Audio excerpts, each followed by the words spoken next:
Assalamualaikum warahmatullahi wabarakatuh. Perkenalkan saya Ivan Aulia, mahasiswa semester 3 jurusan Akuntansi Universitas Negeri Semarang. Pada kesempatan kali ini saya akan menerangkan materi mengenai pengantar sistem informasi yang saya kutip dari buku Sistem Informasi Manajemen karya Raymond McLeod serta George Kell edisi ke-10, khususnya pada bab pertama. Peta konsep dalam video kali ini, yang pertama mencakup sejarah, kedua evolusi aplikasi komputer, ketiga sistem informasi manajemen, dan yang keempat pengguna sistem informasi itu sendiri. Nah, kita awali ke materi pertama yaitu sejarah. Dalam kurun waktu setengah abad, sejak komputer digital untuk tujuan umum pertama kali dipasang di sebuah organisasi bisnis, peranti keras telah mengalami berlipat-lipat kali kenaikan kecepatan dan kapasitas yang juga disertai dengan pengurangan ukuran secara dramatis. Pada model awal penciptaan komputer, bentuknya itu tidak dapat kita beri, tapi seiring berjalannya waktu mengalami evolusi bentuk dari yang tadinya sebesar lemari dapat berubah menjadi sebesar komputer yang kita kenal pada zaman ini. Nah, dalam waktu yang sama pula aplikasi komputer juga telah mengalami evolusi dari yang sebelumnya digunakan untuk mengolah transaksi akuntansi secara sederhana menjadi sistem yang dirancang untuk mendukung manajer dan para pemesan masalah lainnya. Nah, lanjut ada pengantar arsitektur komputer. Sebelum kita mengenal apa itu sistem informasi, kita harus mengenali terlebih dahulu komponen-komponen yang terdapat dalam komputer. Nah, jadi inti dari sebuah komputer adalah prosesor, atau yang bisa kita sebut dengan otaknya komputer, itu namanya prosesor, yang dikendalikan oleh sebuah sistem operasi seperti Windows XP yang kita kenal, mengelola alat input dan output, serta penyimpanan data dan operasi atas data. Jadi yang bertanggung jawab atas kegiatan-kegiatan itu merupakan prosesor atau otak dari komputer itu sendiri. Lalu ada CPU. Selain prosesor, di dalamnya ada CPU yang mengendalikan seluruh komponen lain. Serta ada RAM atau Random Access Memory bertindak sebagai tempat kerja sementara bagi CPU.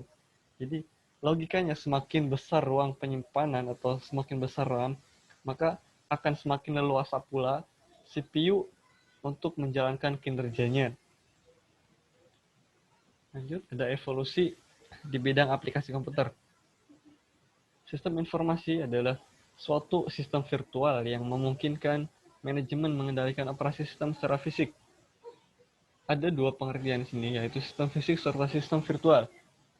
Sistem fisik perusahaan terdiri atas sumber-sumber daya berwujud bahan baku, karyawan, mesin, serta uang. Sedangkan sistem virtual terdiri atas sumber daya informasi yang digunakan untuk mewakili sistem fisik.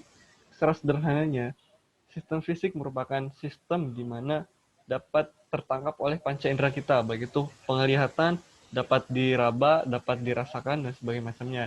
Sedangkan sistem virtual merupakan aplikasi dari sistem fisik itu sendiri. Kalau misalnya kita ambil contoh, ada sebuah tempat penyimpanan yang kita kenal dengan hard disk. Nah, di dalamnya terdapat sebuah file-file data, sebuah dokumen-dokumen yang tersusun rapi.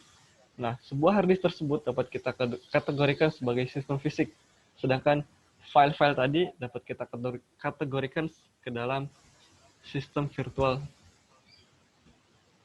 Sebelum komputer ada, sistem virtual perusahaan adalah kombinasi dari proses manual, mesin-mesin pembukaan yang digerakkan oleh kunci. Intinya, sebelum komputer ada, semua sistem perusahaan dikerjakan oleh manual. Nah, setelah dikenal adanya sistem informasi, atau yang pertama kali disebut dengan sistem pemrosesan data elektronik atau EDP, serta sekarang ini dikenal dengan yang namanya istilah sistem informasi akuntansi, kini sistem pemrosesan transaksi merupakan istilah yang telah umum. Sistem ini berfungsi satu ikatan yang sama di mana mereka memproses data yang mencerminkan aktivitas perusahaan. Oke, selanjutnya dia ada model dari sistem pemrosesan informasi. Tempat kita lihat di situ ada 3 komponen dasar yang merupakan sumber daya fisik input, transformasi sumber daya fisik output yang menyuplai ke dalam sebuah basis data yang juga terimpun informasi dari eksternal atau dari lingkungan yang akhirnya akan diproses ke dalam sebuah perangkat lunak pemrosesan data yang akhirnya informasi tersebut sampai kepada manajemen untuk dijadikan dasar dalam pengambilan keputusan. Lanjut, ada sistem informasi manajemen. Sistem informasi manajemen merupakan suatu sistem berbasis komputer yang memuat informasi tersedia bagi para pengguna yang memiliki kebutuhan serupa. Nah, SIM ini sendiri menghasilkan informasi melalui dua jenis piranti lunak. Yang pertama ada piranti pembuat laporan atau report writing software. Yang kedua dengan menggunakan model sistematis. Nah, seiring berjalannya waktu dengan dikenalnya yang tadi ada sistem informasi, pada zaman sekarang ini kita juga mengenal yang namanya sistem kantor virtual sebagai imbas dari kita mengenal yang namanya sistem informasi tadi. Kemampuan aplikasi otomatisasi kantor dapat dilakukan di mana saja, melahirkan konsep kantor virtual, yaitu melakukan aktivitas kantor tanpa terhitung pada satu lokasi fisik tertentu. Jadi kita bekerja dapat dilakukan di mana saja, baik itu di rumah maupun di luar. Sistem pendukung pengambilan keputusan. Suatu sistem pendukung pengambilan keputusan atau DSS adalah suatu sistem yang membantu seorang manajer atau sekelompok kecil manajer memecahkan suatu masalah.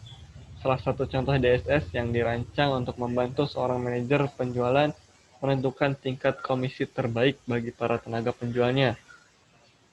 Output DSS awalnya dihasilkan dari suatu data relasional dan mencakup laporan belaka dan kasus serta output dari model-model matematis. Berikutnya ditambahkan kemampuan dukungan keputusan melalui piranti lunak yang berorientasi pada kelompok yang disebut groupware. Nah, groupware ini memungkinkan DSS bertindak sebagai suatu sistem pendukung pengambilan keputusan kelompok atau group decision support system. Nah, ini ada peta konsepnya atau model sistem pendukung pengambilan keputusan. Dari ada beberapa basis data relasional, basis data pengetahuan, basis data multidimensional, menyuplai data ke dalam sistem manajemen basis data relasional, ada mesin deduksi, ada sistem manajemen basis data multidimensional. Nah, dan seterusnya sampai terbentuk suatu laporan berkala dan khusus serta output dari model matematis, grup dari groupware, solusi dan penjelasan, output dari OLAP, yang akhirnya sampai ke pengurus DSS sebagai dasar pengambilan keputusan kelompok. Nah, ini yang terakhir ada pengguna dari sistem informasi. Siapa sih pengguna dari sistem informasi ini? Pengguna output komputer adalah para karyawan administrasi bidang akuntansi tentunya. Beberapa informasi seperti yang dihasilkan sebagai produk sampingan dari aplikasi akuntansi juga tersedia bagi para manajer. Ketika perusahaan menerapkan konsep SIM, penekanan akan bergeser dari data menu ke informasi dari karyawan administrasi ke pemecahan masalah.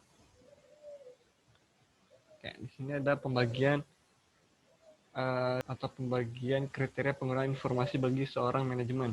Ada tingkat bagi manajemen dengan tingkat perencanaan strategis, dia menggunakan ini terhadap pengaruh pada sumber informasi ya pengaruhnya. Berarti dia menggunakan sumber informasi lingkungan yang lebih besar daripada sumber informasi dari internal. Mungkin proporsionalnya sekitar 70-30%. Dan yang tengah ada middle, kendali manajemen, tingkat kendali manajemen itu 50-50. Dan tingkat kendali operasional itu berarti kebalikan dari tingkat perencanaan strategis. Begitupun untuk pengaruh pada bentuk informasi yang dibutuhkan, sama saja. Dari tingkat yang paling atas yang hanya membutuhkan informasi rangkuman yang lebih banyak daripada sistem informasi yang lebih rinci, dan yang paling bawah tingkat kendali operasional justru membutuhkan suatu informasi yang lebih rinci dibandingkan dengan sebuah informasi yang hanya mencakup rangkuman-rangkuman belaka. Oke, di sini ada peran informasi dalam pemecahan masalah manajemen. Yang pertama ada pemecahan masalah dan pengambilan keputusan. Yang kedua, tahapan-tahapan pemecahan masalah menurut Simon. Pemecahan masalah akan terlibat dalam aktivitas berikut. Ada 4 aktivitas. Yang pertama, ada aktivitas intelijen, lalu ke aktivitas perancangan, lalu ke aktivitas pemilihan, dan di situ ditemukan sebuah solusi yang akhirnya akan diolah kembali dengan aktivitas peninjauan atau akan ditinjau kembali atau akan dievaluasi kembali. Nah, ini terakhir berarti ada masa depan teknologi informasi. Masa depan teknologi informasi akan didorong oleh biaya yang rendah dan meningkatnya kekuatan komputer maupun komunikasi. Kekuatan komputer diukur dalam kecepatan pemrosesan, kapasitas penyimpanan data, dan keragaman alat-alat input dan output.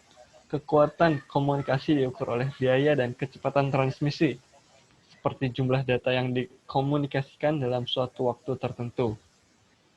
Oke, sekian video dari saya atau sekian dari apa yang dapat saya sampaikan. Mungkin nanti materi dapat saya sisipkan di deskripsi grup. Apabila ada uh, pertanyaan dari kawan-kawan yang hendak ditanyakan, bisa ditulis di kolom komentar. Nanti akan saya jawab dengan satu persatu. Oke, sekian video dari saya. Kurang lebihnya mohon maaf. Wassalamualaikum warahmatullahi wabarakatuh.